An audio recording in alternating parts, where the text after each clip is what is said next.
Welcome to my channel success life. हम आपके लिए लेकर आए हैं लेसन प्लान जो कि हमारे वाणिज्य विषय से संबंधित हैं और आज का हमारा प्रकरण है व्यापार। जानते हैं व्यापार प्रकरण पर हम अपने प्लान्स कैसे बना सकते हैं। तो सबसे पहले तो हम दिनांक लिखेंगे, दिनांक के बाद विषय लिखेंगे, प्रकरण लिखेंगे। हम आपको बता दें कि वाणिज्य विषय या कोई भी विषय हो 25-25 प्लान बनते हैं एक सब्जेक्ट के। मैंने इसके 2500 प्लान की वीडियो डाली हुई हैं। ये हमारी पहली पाठ्य योजना है। आगे की पाठ्य योजनाओं, आगे के प्रकरण पर जुड़े ये जितने भी प्लान्स हैं वो आपको वीडियो में मिल जाएंगे। सबकी एक एक वीडियो पड़ी हुई हैं। तो अब समझते हैं। विषय में हम अपना विषय लिखेंगे वाणिज्य, प्रकरण में व्यापार लिखेंगे। और हाँ, वाणिज्य सब्जेक्ट में उप विषय नहीं होता है, केवल विषय होता है जो कि हम वाणिज्य लिखेंगे। फिर डायरेक्ट हम अपना प्रकरण लिखते हैं, फिर कक्षा, कालांश और अवधि लिखते हैं। उसके बाद पहला पॉइंट होगा हमारा सामान्य उद्देश्य जो कि हमारे विषय से जुड़ा होता है। और इसमें हमारा पहला उद्देश्य होगा छात्रों को व्यावसायिक तथ्यों, पदों, सिद्धांतों, प्रविधियों आदि का ज्ञान कराना। दूसरा होगा व्यवसायिक तथ्यों के प्रति रुचि जागृत करना। तीसरा, व्यवसायिक जीवन की राष्ट्रीय एवं सामाजिक समस्याओं से अवगत कराना। नेक्स्ट, वाणिज्य के अध्ययन हेतु आवश्यक कौशलों को ग्रहण करना, उदाहरणार्थ मानचित्र, चार्ट, ग्राफ, लेखा चित्र आदि बनाना।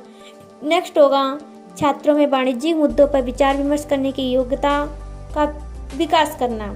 नेक्स्ट होगा व्यापारिक सिद्धांतों के नियमों को व्यवहार रूप में लाने की क्षमता उत्पन्न करना। नेक्स्ट होगा व्यापक दृष्टिकोण के विषय में व्यापक दृष्टिकोण के विकास के लिए आवश्यक एवं वांछनीय अभिवृत्तियों का विकास करना। नेक्स्ट है वाणिज्य में सिद्धांतों, निष्कर्षों, समस्याओं, प्रक्रियाओं आदि की समझदारी विकसित करना। ये तो हो गए हमारे सामान्य उद्देश्य। अब हम बात करते हैं, हमारा दूसरा पॉइंट है विशिष्ट उद्देश्य। विशिष्ट उद्देश्य जो होते हैं वो हमारे प्रकरण से जुड़े होते हैं। सामान्य उद्देश्य जो होते हैं वो हमारे सब्जेक्ट से जुड़े होते हैं। तो हमारा जो विशिष्ट उद्देश्य है वो हमारे व्यापार से जुड़े होंगे। हमारा पहला विशिष्ट उद्देश्य है छात्र व्यापार के अर्थ को जान सकेंगे, छात्र व्यापार के प्रकार का वर्गीकरण कर सकेंगे, छात्र व्यापारिक गतिविधियों को समझ सकेंगे, छात्र एक व्यापारी के गुणों को आत्मसात कर सकेंगे। नेक्स्ट पॉइंट होगा हमारा शिक्षण सहायक सामग्री। इसमें हम यूज करेंगे पेन और व्यापारिक गतिविधियों को प्रदर्शित करता हुआ चार्ट। आपको बता दें शिक्षण सहायक सामग्री में पेन, डस्टर इत्यादि को नहीं लिखते हैं क्योंकि ये सब तो कंपलसरी है। कोई भी क्लास हो, कोई भी सब्जेक्ट हो, कोई भी टॉपिक हो, सब में लेकर जाना अनिवार्य है। शिक्षण सहायक सामग्री में केवल हम उसी को लिखते हैं जो हमारे टॉपिक से जुड़े हैं, टॉपिक को समझाने में हमारी हेल्प कर रहे हैं, केवल उन्हीं को लिखते हैं। उसके बाद नेक्स्ट पॉइंट होगा हमारा पूर्व ज्ञान। पूर्व ज्ञान में लिखते हैं कि छात्र व्यापार के विषय में सामान्य जानकारी रखते हैं। नेक्स्ट हमारा पॉइंट होगा प्रस्तावना प्रश्न। प्रस्तावना प्रश्न में इस तरह से टेबल बनाएंगे, छात्राध्यापिका क्रियाएं, छात्र क्रियाएं। अब इन प्रस्तावना प्रश्नों की संख्या भी 4 से 5 होनी चाहिए और इन प्रश्नों में आपस में इंटरलिंकिंग होनी चाहिए। हमारा पहला प्रश्न होगा विद्यार्थियों को किन किन वस्तुओं की आवश्यकता होती है। बच्चे बताएंगे कापी, पेन, पेंसिल इत्यादि की। बच्चों से पूछेंगे हम नेक्स्ट क्वेश्चन, कापी, पेन आदि वस्तुएं कहाँ से खरीदी जाती हैं। बच्चे बताएंगे दुकानों से खरीदी जाती हैं। फिर हम पूछेंगे वस्तुएं खरीदने के बाद हम दुकानदार को क्या देते हैं। छात्र बताएंगे धन, पैसे, रुपए, जो भी उन्हें समझ में आएगा, ठीक लगेगा, वो बच्चे बताएंगे। फिर हम पूछेंगे धन कमाने के लिए हम क्या करते हैं। बच्चे बताएंगे काम करते हैं, व्यापार करते हैं, नौकरी करते हैं इत्यादि आंसर आएंगे। नेक्स्ट एंड लास्ट पूछेंगे हम व्यापार किसे कहते हैं। ये बात बच्चे नहीं बता पाएंगे, यही हमारे समस्यात्मक प्रश्न हो जाएगा, हमें हमारे टॉपिक तक पहुंचाएगा। फिर हम एक स्टेटमेंट और देंगे यहाँ पर। नेक्स्ट हमारा पॉइंट होगा उद्देश्य कथन। उसमें हम बच्चों से कहेंगे कि वस्तुओं के क्रय विक्रय की क्रियाओं को व्यापार कहते हैं। यानी कि ये जो प्रश्न पूछा है तो इसे पूरा करना है। बच्चे नहीं बता पाएंगे तो एक स्टेटमेंट मुझे ही देनी है, एक छोटा सा सेंटेंस इसमें बोलेंगे। बहुत ज़्यादा एक्सप्लेन करने की ज़रूरत नहीं है। एक्सप्लेन हम तब करेंगे जब हम टीचिंग बिंदुओं पर पहुँचेंगे, शिक्षण बिंदुओं पर पहुँचेंगे। फिर हम बच्चों से कहेंगे छात्रों आज हम व्यापार के विषय में विस्तार से चर्चा करेंगे। अब अगला हमारा पॉइंट होगा प्रस्तुतिकरण। इस तरह से 7वां पॉइंट होगा प्रस्तुतिकरण। प्रस्तुतिकरण में हमारा प्रकरण स्टार्ट हो जाएगा। इस तरह से टेबल बनाएंगे, 5 कॉलम बनेंगे। पहला शिक्षण बिंदु, दूसरा छात्राध्यापिका क्रियाएं, तीसरा होगा छात्र क्रियाएं, चौथा होगा शिक्षण सामग्री एवं विधि, पांचवा होगा श्यामपट्ट कार्य। शिक्षण बिंदु में 3 शिक्षण बिंदु होते हैं एक प्रकरण में। तो हमारा पहला शिक्षण बिंदु होगा व्यापार का अर्थ। फिर शिक्षण बिंदु में सबसे पहले तो हम विकासात्मक प्रश्न करते हैं, फिर स्पष्टीकरण देते हैं, फिर बोधात्मक प्रश्न करते हैं। तो विकासात्मक प्रश्न की संख्या भी 2 से 3 होनी चाहिए। और हम पहला विकासात्मक प्रश्न करेंगे, जैसा कि हमने ब्रैकेट में लिख रखा है, ब्लैक पेन से लिखेंगे, पेन दिखाते हुए। यानी कि शिक्षण सहायक सामग्री में हमने जिन जिन चीज़ों को मेंशन किया है उसका प्रयोग कब, कौन से शिक्षण बिंदु में, कहाँ पर कर रहे हैं, वो यहाँ पर लिखा जाता है कि हमने पेन का इस्तेमाल किया था। अब पेन का इस्तेमाल हम कहाँ पर करेंगे, हम इसमें कर रहे हैं, इसलिए इसमें लिखेंगे ब्रैकेट में छोटा सा पेन दिखाते हुए, ताकि हमें पता चल सके कि इस शिक्षण बिंदु जो कि हमने पेन मेंशन किया था कहाँ पर नोट किया जाएगा। बच्चों से पूछेंगे, यदि एक व्यापारी इस पेन को 3 रुपए में खरीदकर 5 रुपए में बेचता है तो इसकी लागत मूल्य अधिक होगी या बिक्री मूल्य? बच्चे बताएंगे बिक्री मूल्य अधिक होगा। प्रश्न पूछा है और प्रश्न के साथ साथ हमने पेन को दिखाया भी है, तो लिख देंगे प्रदर्शन विधि एवं प्रश्नोत्तर विधि। हमारा नेक्स्ट प्रश्न होगा इसी उत्तर को लेते हुए अब इसके बिक्री मूल्य व लागत मूल्य के अंतर को क्या कहेंगे? बच्चे बताएंगे बिक्री मूल्य व लागत मूल्य के अंतर को लाभ कहेंगे। प्रश्न पूछा है इसलिए लिख देंगे प्रश्नोत्तर विधि। नेक्स्ट हमारा प्रश्न होगा लाभ कमाने के लिए व्यापारी जो क्रियाएं करता है उसे क्या कहते हैं? ये बात बच्चे नहीं बता पाएंगे, लिख देंगे छात्र अस्पष्ट उत्तर दे रहे हैं। प्रश्न पूछा है इसलिए लिख देंगे प्रश्नोत्तर विधि। यहीं से हमारा स्पष्टीकरण स्टार्ट होगा। हम बच्चों को स्पष्टीकरण देंगे कि लाभ कमाने के लिए की जाने वाली क्रियाएं व्यापार के अंतर्गत आती हैं। वस्तुओं के क्रय विक्रय की क्रियाओं को व्यापार कहते हैं। व्यापार के अंतर्गत व्यापारी कम कीमत पर माल का क्रय करके उसे अधिक कीमत पर उपभोक्ताओं को विक्रय करता है, जिससे व्यापारी को लाभ की प्राप्ति होती है। लेकिन लाभोपार्जन की यह क्रियाएं वैधानिक एवं लगातार होनी चाहिए। जिस समय हम बच्चों को स्पष्टीकरण दे रहे थे उस समय छात्र क्या कर रहे थे? छात्र हमारी बात को ध्यान से सुन रहे थे, इसलिए छात्र क्रियाओं वाले कॉलम में लिखेंगे छात्र ध्यान पूर्वक सुन रहे हैं। अब यहाँ हम स्पष्टीकरण दे रहे थे इसलिए यहाँ पर कौन सी विधि आजमाई गई है? यहाँ पर व्याख्यान विधि का प्रयोग हुआ है, तो लिख देंगे व्याख्यान विधि। और स्पष्टीकरण देने के दौरान ही श्यामपट्ट कार्य भी करना होता है। तो श्यामपट्ट कार्य करेंगे, बहुत ज़्यादा एक्सप्लेन नहीं, बहुत ज़्यादा लिखना नहीं है, संक्षिप्त शब्दों में ही लिखा जाता है। बताना ज़्यादा होता है, लिखना कम होता है। तो हम लिखेंगे व्यापार का अर्थ। वस्तुओं के क्रय विक्रय की क्रिया को व्यापार कहते हैं जो लाभ के लिए की जाती है। बहुत ज़्यादा लिखने की ज़रूरत नहीं है, यहाँ समझाया ज़्यादा जाता है और लिखा कम जाता है। संक्षिप्त जो इम्पोर्टेंट्स बिंदु हैं केवल उन्हीं को दर्शाया जाता है।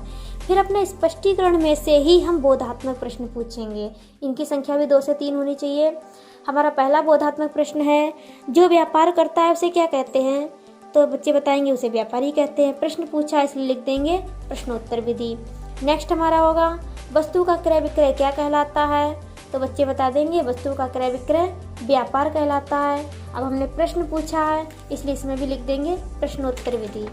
नेक्स्ट हमारा दूसरा शिक्षण बिंदु है व्यापार के प्रकार। ऐसे ही सेकंड पॉइंट डालकर लिखेंगे व्यापार के प्रकार। फॉर्मेट वही रहेगा, वही विकासात्मक प्रश्न इसी तरह से लिखे जाएंगे। पहला प्रश्न होगा हमारा जब कोई माल अपने देश में नहीं मिलता है तो हम उसे कहाँ से मंगाते हैं? बच्चे बताएंगे जब कोई माल अपने देश में नहीं मिलता है तो हम उसे दूसरे देश से मंगाते हैं। प्रश्न पूछा इसलिए लिख देंगे प्रश्नोत्तर विधि। नेक्स्ट पॉइंट होगा व्यापार कितने प्रकार का होता है? छात्र नहीं बता पाएंगे, लिख देंगे छात्र स्पष्ट उत्तर दे रहे हैं। प्रश्न पूछा इसलिए लिख देंगे प्रश्नोत्तर विधि। उसके बाद हम अपना स्पष्टीकरण देंगे। अब यहाँ पर हम अपने चार्ट का जो हमने प्रयोग किया था वो हम यहाँ पर दर्शाएंगे, इसलिए ब्रैकेट में लिख देंगे ब्लैक पेन से चार्ट दर्शाते हुए। स्पष्टीकरण में लिखेंगे व्यापार को 2 भागों में बांटा गया है, कार्य के आधार पर तथा परिणाम के आधार पर। कार्य के आधार पर भी 2 भागों में बांटा गया है। देशी व्यापार जिसके अंतर्गत स्थानीय, राज्य और अंतर्राज्यीय व्यापार आते हैं। विदेशी व्यापार जिसके अंतर्गत आयात, निर्यात एवं पुनः निर्यात व्यापार आते हैं। इसके अतिरिक्त परिणाम के आधार पर भी व्यापार को 2 भागों में बांटा गया है, थोक व्यापार एवं फुटकर व्यापार। जब हम समझा रहे थे बच्चे सुन रहे थे, लिख देंगे सभी छात्र ध्यानपूर्वक सुन रहे हैं। यहाँ प्रदर्शन विधि और व्याख्यान विधि का प्रयोग किया गया है, क्योंकि हमने चार्ट दिखाया इसलिए प्रदर्शन विधि, एक्सप्लेन किया इसलिए व्याख्यान विधि। और स्पष्टीकरण के दौरान ही सैंपट कार्य करना होता है, बहुत ज़्यादा लॉन्ग नहीं करना है, संक्षिप्त में ही लिखेंगे मेन पॉइंट्स।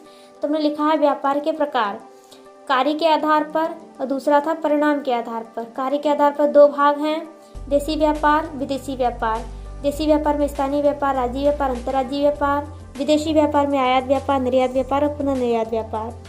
परिणाम के आधार पर थोक व्यापार और फुटकर व्यापार होता है। उसके बाद अपने स्पष्टीकरण से ही जुड़े हुए 2 से 3 बोधात्मक प्रश्न पूछने हैं। हमारा पहला बोधात्मक प्रश्न है, 2 देशों के मध्य किए जाने वाला व्यापार क्या कहलाता है? बच्चे बता देंगे 2 देशों के मध्य किए जाने वाला व्यापार विदेशी व्यापार कहलाता है। प्रश्न पूछा इसलिए लिख देंगे प्रश्नोत्तर विधि। नेक्स्ट दूसरा क्वेश्चन है, दूसरे देश से माल मंगाना क्या कहलाता है? बच्चे बता देंगे दूसरे देश से माल मंगाना आयात व्यापार कहलाता है। प्रश्नोत्तर विधि। नेक्स्ट है, जब एक व्यापारी किसी देश से माल मंगाकर उसे दूसरे देश में बेचता है तो उस व्यापार को क्या कहते हैं? बच्चे बता देंगे उस व्यापार को पुनः निर्यात व्यापार कहते हैं। प्रश्न पूछा है इसलिए लिखेंगे प्रश्नोत्तर विधि। तो अब मेरे 2 शिक्षण बिंदु पूरे हो गए। नेक्स्ट एंड लास्ट शिक्षण बिंदु है तीसरा, सफल व्यापारी के गुण। तो फॉर्मेट वही है, पहले विकासात्मक प्रश्न करेंगे। हमारा पहला विकासात्मक प्रश्न है, यदि एक व्यापारी का व्यवहार बुरा हो, दूसरे व्यापारी का व्यवहार अच्छा हो तो ग्राहक किसके पास जाएगा? बच्चे बताएंगे ग्राहक अच्छे व्यापारी के पास जाएगा। प्रश्न पूछा है इसलिए लिख देंगे प्रश्नोत्तर विधि। उसके बाद दूसरा हमारा प्रश्न होगा, एक सफल व्यापारी में कौन कौन से गुण होते हैं? बच्चे नहीं बता पाएंगे, लिख देंगे छात्र स्पष्ट उत्तर दे रहे हैं। प्रश्न पूछा है इसलिए लिख देंगे प्रश्नोत्तर विधि। उसके बाद हम अपना स्पष्टीकरण देंगे, एक व्यापारी ही व्यापार का अच्छा संचालन कर सकता है, संचालक होता है, इसलिए व्यापारी को अपने व्यापार में कुशल होना चाहिए। यदि व्यापार में उसे लाभ होता है तो कभी कभी हानि भी होती है, इसलिए जोखिम वहन करने की उसमें क्षमता भी होनी चाहिए। समय के साथ साथ व्यापारी को उचित निर्णय भी लेने पड़ते हैं, अतः उनमें निर्णय लेने की क्षमता भी होनी चाहिए। व्यापारी के व्यवहार पर ग्राहकों का विशेष प्रभाव पड़ता है, अतः उन्हें कुशल व्यवहार भी होना चाहिए। जब हम स्पष्टीकरण दे रहे थे तो छात्र सुन रहे थे, लिख देंगे सभी छात्र ध्यानपूर्वक सुन रहे हैं। व्याख्या दे रहे थे इसलिए लिख देंगे व्याख्यान विधि। और स्पष्टीकरण के दौरान ही सैंपट कार्य करना होता है, इसमें लिखेंगे व्यापारी के गुण, व्यापार में कुशलता, जोखिम वहन की क्षमता, निर्णय लेने की क्षमता और व्यवहार कुशल। बहुत ज़्यादा डिटेल नहीं करना है, डिटेल में सिर्फ हम इन्हें एक्सप्लेन करेंगे, लिखना नहीं है। उसके बाद स्पष्टीकरण में से ही 2 से 3 बोधात्मक प्रश्न पूछे जाते हैं। हमारा पहला क्वेश्चन बोधात्मक प्रश्न है, व्यापार का संचालन कौन करता है? बच्चे बताएंगे व्यापार का संचालन व्यापारी करता है। प्रश्न पूछा है इसलिए इसमें लिख देंगे प्रश्नोत्तर विधि। दूसरा है, व्यापारी के कोई 2 गुण बताइए। छात्र बता देंगे कुशल व्यवहार व निर्णय लेने की क्षमता। प्रश्न पूछा है इसलिए लिख देंगे प्रश्नोत्तरी विधि। इस प्रकार हमारे तीनों शिक्षण बिंदु पूरे हो गए। अब नेक्स्ट हमारा पॉइंट होगा श्यामपट्ट एवं निरीक्षण कार्य। इसमें लिखेंगे छात्राध्यापिका छात्रों को श्यामपट्ट सार अपनी अपनी उत्तर पुस्तिकाओं में लिखने का आदेश देकर स्वयं कक्षा में घूम घूम कर निरीक्षण करेगी। फिर पुनरावृत्ति या मूल्यांकन प्रश्न लिखेंगे, इनकी संख्या भी 3 से 4 है। और उसमें पहला हमारा पुनरावृत्ति प्रश्न होगा, जो व्यापार करता है उसे क्या कहते हैं? वस्तु का क्रय विक्रय क्या कहलाता है? देशी व्यापार किसे कहते हैं? एक सफल व्यापारी के कोई 2 गुण बताइए। ये जो मूल्यांकन प्रश्न होते हैं हमारे पूरे टॉपिक से जुड़े हुए, पूरे टॉपिक का निचोड़ होते हैं। यहाँ पर पहुँचने से पहले आप अपने टॉपिक को एक्सप्लेन कर चुके हैं और बच्चे भी आपके टॉपिक को अच्छे से समझ चुके हैं, तो इन सभी प्रश्नों के उत्तर छात्र दे देंगे। नेक्स्ट एंड लास्ट हमारा पॉइंट है गृह कार्य। गृह कार्य में हम बच्चों से प्रश्न उत्तर नहीं देंगे, केवल रिक्त स्थान दे सकते हैं, सही गलत दे सकते हैं, नहीं जो मर्जी हम दे सकते हैं, सिर्फ प्रश्न उत्तर नहीं देंगे, क्योंकि फिर बच्चों को बोरिंग लगने लगता है। क्योंकि हमने अपने पूरे टीचिंग पॉइंट में बच्चों से क्वेश्चन आंसर ही किए हैं, तो बोर ना लगे कुछ अलग हटके वर्क देते हैं। हमने बच्चों को फिल इन द ब्लैंक्स दिए हैं, रिक्त स्थानों की पूर्ति करो, जिसमें पहला पॉइंट है व्यापार का संचालन, स्पेस छोड़ देंगे, करता है। वस्तुओं का क्रय विक्रय कहलाता है। 2 देशों के मध्य किए जाने वाला व्यापार कहलाता है। दूसरे देश से माल मंगाना कहलाता है, दूसरे देश को माल भेजना या बेचना कहलाता है। इस प्रकार ये गृह कार्य हो गया, होमवर्क हो गया। आप देख रहे हैं अलाउ भी किया गया है, यानी कि इस प्लान में कोई भी गलती नहीं है। आप इसे ऐसा का ऐसा ही उतार सकते हैं या फिर इसे हिंट भी पा सकते हैं। मैंने इस प्लान को केवल अलाउ ही नहीं कराया है, प्रेजेंट भी किया है। इसमें टीचर्स ने कुछ कमेंट्स भी लिखे हैं, साइन भी किए हैं। अगर आपको ये प्लान समझ में आया हो, अच्छा लगा हो तो लाइक कीजिएगा, सब्सक्राइब कीजिएगा। धन्यवाद।